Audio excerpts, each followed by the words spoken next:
Right ఇక భద్రాచలం సీతారామచంద్ర స్వామి ఆలయంలో ఏడాదికి ఒకసారి నిర్వహించే వార్షిక కళ్యాణోత్సవం ఎంతో విశిష్టమైంది.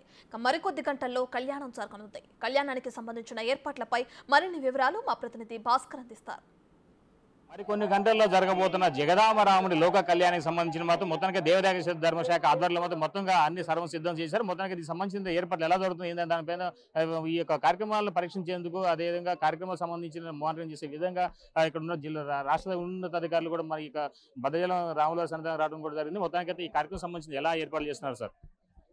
శ్రీరాముల వారి కళ్యాణానికి అద్భుతమైనటువంటి ఏర్పాట్లు జిల్లా యంత్రాంగం మరియు అదేవిధంగా రాష్ట్రం నుంచి కూడా అధికార గణం అంతా తరలి వచ్చి ఏర్పాటు చేయడం జరిగింది. ముఖ్యంగా ప్రపంచంలోనే ఒక అద్భుతమైనటువంటి రమ్యమైనటువంటి కావ్యం ఈ సీతారామ కళ్యాణం. అందరూ తెలుగువారు తర్వాత ఇతరత్ర అందరూ కూడా ఎదురు చూసేటువంటి ఘట్టం. దీనికోసం అన్ని ఏర్పాట్లు చేయడం జరిగింది. భక్తగణం ఎక్కడెక్కడి నుంచో వేలాది కిలోమీటర్లు నడుచుకుంటూ వచ్చినటువంటి పరిస్థితి కూడా ఉంది.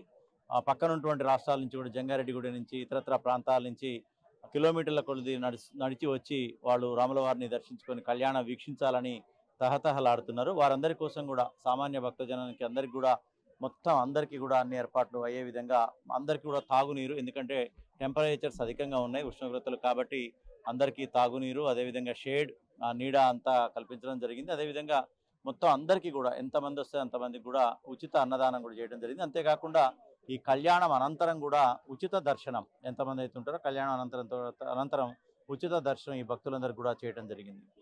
మొత్తానికి అది ఐఎన్పిఆర్ ఆధ్వర్యంలో కూడా ఎంత కాసేపు వరకు కూడా మొత్తానికి చూసుకుంటే కనుక అసలు లైవ్ ప్రోగ్రామ్ లేదు అని చెప్పిన ఒక అభద్రతా భావం ఏర్పాటు చేశారు. మొత్తానికి దీనికి సంబంధించిన యావత్ ప్రజలు కూడా ఒక రకం చెప్పుకుంటే బాధ వ్యక్తం చేసిన నేపథ్యం ఉంది.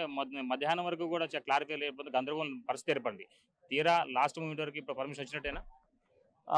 పర్మిషన్ వచ్చిందండి మనకు లైవ్ టెలికాస్ట్, ఎందుకంటే ఇది గత దశాబ్దాల తరబడి ఇది ఒక సాంప్రదాయ భక్తజనం ఇది చూసిన తర్వాతనే ఆ కార్యక్రమం అయిపోయిన తర్వాతనే వారు మిగతా కార్యక్రమాలు కుటుంబ పరంగా ఉన్నటువంటి ఈవెన్ భోజనం చేయటం కానీ అల్పాహారం కానీ కళ్యాణం అయిన తర్వాతనే వారు ఈవెన్ నీళ్లు దాటం కూడా ఆ కళ్యాణ కార్యక్రమం చూసిన తర్వాతనే చేసేటటువంటి భక్తజనాలు ఉన్నటువంటి పరిస్థితి ప్రపంచవ్యాప్తంగా ఉంది.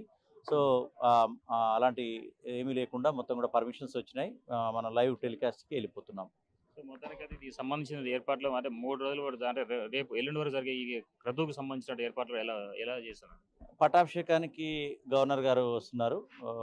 రాష్ట్ర ప్రభుత్వం తరఫున చీఫ్ సెక్రటరీ గారు వారు దంపతులు స్వామివారికి ప్రభుత్వం తరఫున పట్టు వస్త్రాలు మరియు ముత్యాల తలంబ్రాలు సమర్పించనున్నారు. అంతేకాకుండా రాష్ట్ర ప్రభుత్వం నుంచి పూర్తి స్థాయిలో జిల్లా యంత్రాంగానికి, జిల్లా కలెక్టర్ గారికి, అదేవిధంగా దేవాదాయ శాఖ, ఐఎన్పిఆర్ డిపార్ట్మెంట్ సంబంధించిన ఉన్నతాధికారులు ఇక్కడే మకాం వేసి అన్ని ఏర్పాట్లు కూడా పర్యవేక్షించడం జరుగుతుంది. మొత్తంగా చూసుకోవచ్చు ఇప్పటికే దేవాదాయ శాఖ కావచ్చు, మరోవైపు చూసుకున్న ఐఎన్పిఆర్ ఆధ్వర్యంలో కూడా మొత్తం ఏర్పాట్లు చేశారు. అయితే ఎలాంటి ఏర్పాట్లకు ఆటంకాలు ప్రణాళిక ప్రకారం అధికారులు కోఆర్డినేట్ చేసుకుంటూ ముందుకు వెళ్తున్నారు. అది దీనికి సంబంధించిన ఇప్పటికే దేవాదాయ ధర్మశాఖ కమిషనర్తో పాటుగా ఐఎన్పిఆర్ కమిషనర్గా ఉన్నటువంటి హనుమంతరావు మనకు మంచిగా క్లియర్ చెప్పారు. దీనికి సంబంధించిన విషయాలు మాత్రం ఇప్పటికే కార్యక్రమాలు మొత్తం అన్ని సవ్యంగా జరుగుతున్నాయి. ఎలాంటి ఇబ్బంది లేకుండా భక్తులకు కళ్యాణానికి అదేవిధంగా పట్టాభిషేకానికి జరగబోయేటువంటి కార్యక్రమం అన్నిటి కూడా సజావు జరిగే విధంగా అన్ని చర్యలు తీసుకోవాలని చెప్తున్నారు ఘటన ఉంది. ఇదే తాజా పరిస్థితి. Sampath, Bhaskar, big TV, Bhadrachalam.